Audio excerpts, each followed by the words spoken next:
Fitech. In this video, I want to show you my favorite GoPro time-lapse settings for daytime shots, nighttime shots, sunset, sunrise, holy grail, whatever you want to call it. I'm going to run you through my favorite settings. Let's go.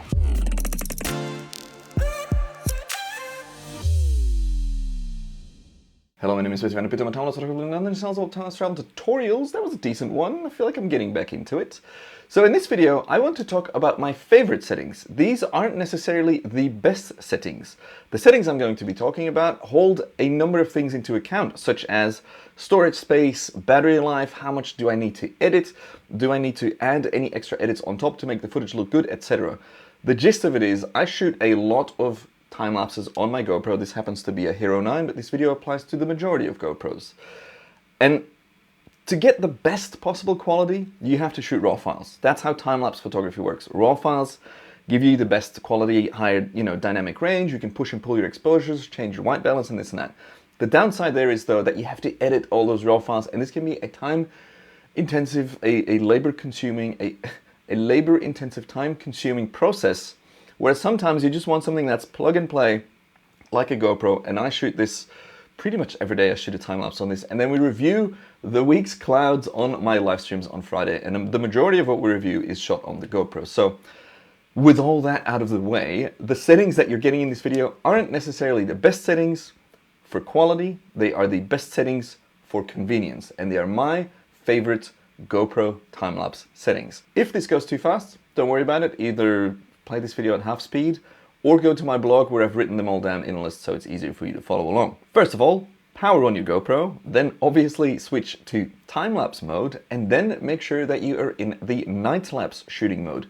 Yes, even if you aren't shooting in the middle of the day, the night-lapse mode takes exposure changes into account and changes them more gradually as opposed to the normal time-lapse or the time warp mode, so you automatically get smoother footage when shooting in night-lapse mode already. Then you want to hit that little pencil icon, and then we will be adjusting the rest of the settings. Resolution, 4K. Lens, choose linear. Format, choose video, of course. Interval, 5 seconds is a nice middle ground. Shutter, set that to auto. Turn your scheduled capture off. Set no limit for your duration. Timer goes off. And zoom goes 1x. Then keep scrolling, and under the Pro Tune tab, which might be daunting for a lot of people, but it pretty much allows you to dial in more options, you want to set your bitrate to high. This is always good. Higher bitrate, higher quality. Set the EV comp to 0, the white balance to auto. This is going to adjust gradually in ideal circumstances. And then set your ISO min and your ISO max to 100.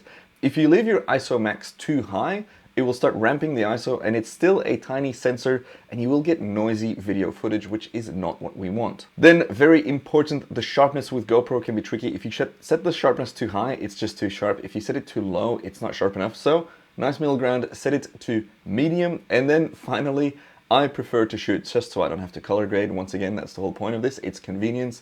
Set your color to the GoPro color. Et voila, there you have it. Again, if it was too fast, check out the blog post, but those are the settings that I use 99% of the time for shooting clouds and the view from our flat, the Cloud Palace. Sadly, the view might be changing soon because they're going to put it all up in scaffolding and stuff, so I'm holding my heart for hopefully that to not happen. Otherwise, how am I going to review the week's clouds on Friday's Time Warp streams? If you would like to learn more about how to plan, shoot, and process world-class time-lapse footage by a professional time warper, by me, check out my ebook, The Ultimate Time-Lapse Guide. It covers how to plan and prep stuff and how to post-process from iPhones to Androids to tablets to action cameras.